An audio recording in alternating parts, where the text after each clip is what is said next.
ہم نہ کھاؤ اس کا جو تمہارے ہاتھ میں نہیں ہے، ولا تفرحوا بما آتاکم، اس پر خوش نہ ہو جو تمہیں ملا ہے۔ یعنی کبھی ایسا ہوتا ہے کہ تمہیں اللہ تعالیٰ دے کے آزماتا ہے اور اس نے پہلے لکھ دیا ہوا ہے تمہارے لیے، تو جب تم اس بات پہ یقین رکھ لو گے کہ تمہارا مقسوم تمہیں ملے گا، تو جو نہیں ملے گا اس پہ تم دکھی نہیں ہوگے کہ میری قسمت میں تھا ہی نہیں، اور جو تمہیں ملا ہے اس پہ تم غرور اور تکبر میں نہیں آؤ گے، اس لیے کہ تم کہو گے یہ میرے مالک نے لکھا ہے، ورنہ تم کہو گے یہ میری تگ و تاز کا نتیجہ ہے، یہ میں نے محنت اتنی کی اس کا نتیجے میں یہ ملا۔ اللہ فرماتا ہے یہ سب اس نے لکھ رکھا ہے تمہارے لیے، اس لیے تمہیں ملے تو تکبر میں نہ آنا، تمہیں نہ ملے تو تم تعصف میں نہ چلے جانا، اس لیے اس نے سارے فیصلے پہلے کر دیے اور تمہیں بتا دیا ہے کہ تمہارے لیے جو مقسوم ہے وہ تمہیں اللہ نے عطا کر دیا ہوا ہے، نہیں ملنا ہے تو تم الٹی چھلانگے بھی لگا لو تو وہ نہیں ملے گا۔ تقدیر پر ایمان لانے کے لیے اس لیے زور دیا گیا ہے، اور ہمیں اپنی اولادوں کو، اپنی نسلوں کو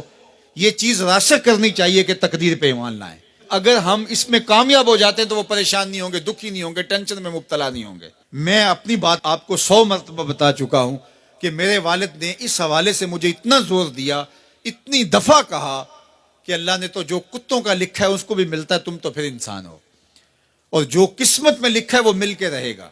اللہ اکبر۔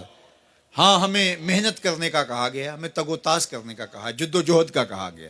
شیخ سعدی فرماتے ہیں کہ ایک بندہ جا رہا تھا تو اس نے دیکھا کہ ایک شیر شکار کر رہا ہے، تو وہ ایک سمت ہو کے بیٹھ گیا۔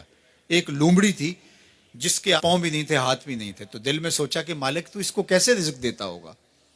تو شیر آیا، اس نے شکار کیا اور اچھا اچھا کھا لیا اور پس خوردہ چھوڑ کے چلا گیا۔ یہ رینگتی ہوئی آگے بڑھی اور وہ جو پس خوردہ تھا وہ چھچڑے وغیرہ تھے، کھا کے پیٹ بھر لیا۔ تو کہا کہ مالک تیری قدرتوں کے رنگ ہیں، تو نے اس کا بھی وسیلہ بنایا ہے۔ تو وہ کسی کام پہ جا رہا تھا، کاروبار کرنے جا رہا تھا، اس نے کہا مجھے کیا مصیبت ہے، جب لومڑی کو دیتا ہے تو مجھے نہیں دے گا۔ تو وہ آ کے بیٹھ گیا، گھر آ کے بیٹھ گیا کہ میں نہیں جو ہے وہ کہیں جاتا۔ ایک دن، 2 دن، 4 دن فاقوں سے گزرا، تو پھر ہاتف سے آواز آئی کہ جو لومڑی کو دے سکتا ہے تجھے بھی دے سکتا ہے، لیکن لومڑی نہ بنو، شیر بنو، خود بھی کھاؤ اور اوروں کے لیے بھی وسیلہ بنو۔ ہمیں ترغیب دی گئی ہے، باقی جو ہمارے مقدر کا ہے وہ ہمیں ملے گا، ہر صورت میں ملے گا۔ تو اپنی نسلوں کے سینوں میں یہ چیز راسخ کرو، اور یہ راسخ تبھی ہوگی ہمارے سینے میں راسخ ہوگی۔ تو اللہ فرماتا ہے ہم کسی کو زیادہ دیتے ہیں، کسی کو تھوڑا دیتے ہیں، جو تمہارے مقدر میں تمہیں ملتا ہے، جو نہیں ہے نہیں ملتا، اور ہم نے پہلے لکھ دیا ہے۔ کیوں لکھ دیا ہے؟ کہ تمہیں جو ملا نہیں اس کی پریشانی نہ ہو کہ مجھے کیوں نہیں ملا، بھئی اللہ نے لکھا ہی نہیں تھا، بات ختم۔ اور جو ملا ہے اس پہ تم غرور میں نہ آ جاؤ کہ یہ مجھے ملا ہے، بھی اللہ نے تمہاری قسمت میں لکھا تھا، اس میں تمہارا کیا کمال ہے، اس نے لکھ دیا تھا لہٰذا مل گیا، اس میں غرور اور تکبر میں نہ آؤ۔ تو اللہ جل شانہ نے یہ ہمارے لیے خوبصورت نظام پیدا کر دیا ہے کہ اس کریم مالک نے، اس رحیم مالک نے ہمارے لیے سب کچھ لکھ دیا ہے۔